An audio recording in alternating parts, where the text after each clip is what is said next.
as long as he's careful, like he is, I don't think Rogan can be canceled. So even if Spotify dumps him, it's like, who's dumping who here? Rogan, he's on Spotify. It's not necessarily. Spotify might be on Rogan. It's not so clear. And so what's going to happen? They kick him off? Well, he'll just have another platform like tomorrow. Immediately. Yeah, and he'll have all the money Spotify gave him, which was actually quite a lot of money. More.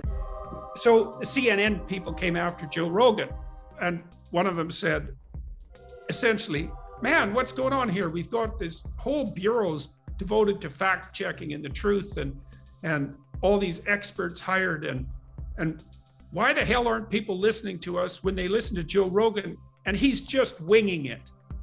And I thought, just winging it, eh? You try just winging it in front of 11 million people for 5 years and see if you're still standing, buddy. You think just winging it is so easy. Well, first of all, why aren't you doing it if it's so damn easy?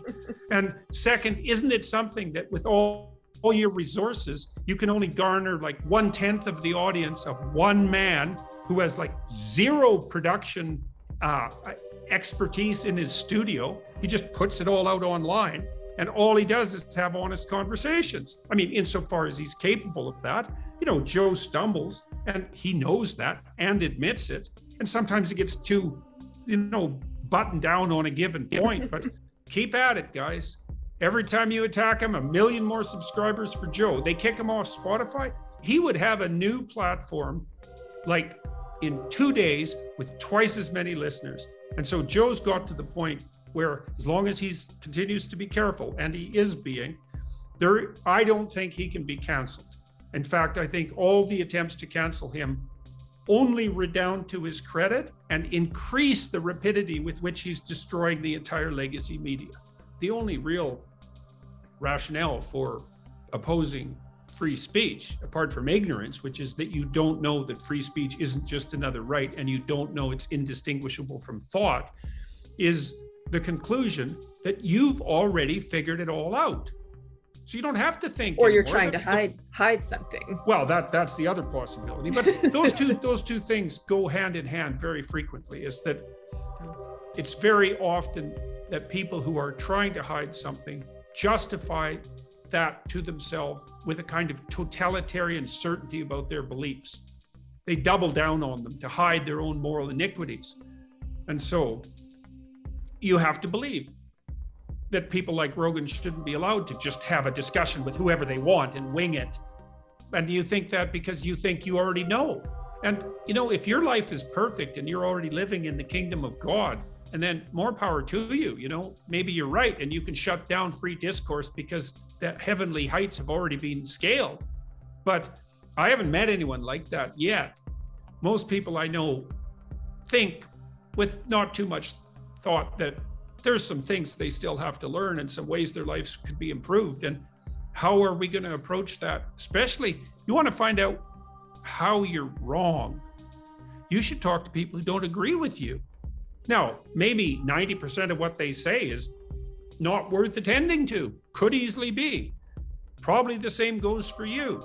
But 10% might be just what saves you in the next crisis.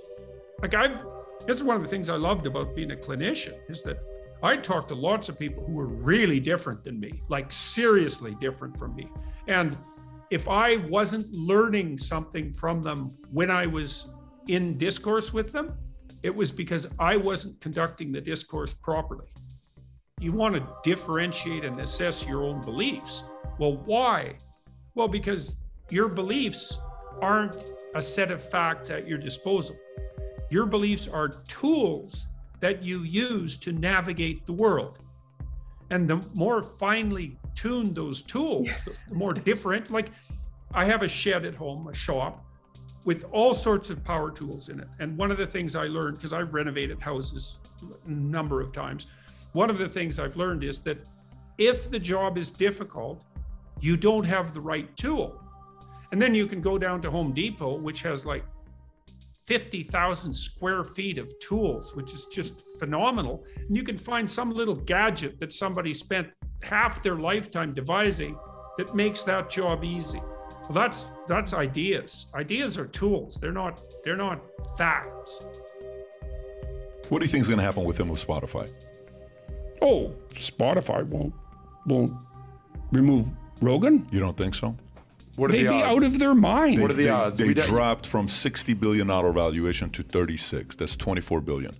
You think the board is sitting there, they're diehard Joe Rogan fans, or do you think they're profit margin, top line revenue fans? Oh, I would rather that they were the latter, the profit margin types, because that's what a corporation should do. And I'd trust them more if they were doing that. I'm with you. But I also think that if they have any sense, and I know how this is going to turn out, it's turned out in my life like 50 times this way. Yeah. The heat goes on, the pressure's on, you're in the desert, it's unpleasant.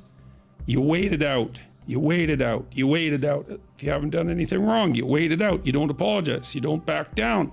You wait, and things viciously turn in your favor. Now, waiting it out while you're roasting, that's not pleasant. And if the Spotify types have any sense, they think, yeah, well, that's a drop, but it's part of the death throes of the legacy media. And once all the dust settles, CNN will have half the viewers they have now, and Joe Rogan will have twice the viewers, and we'll be doing just fine.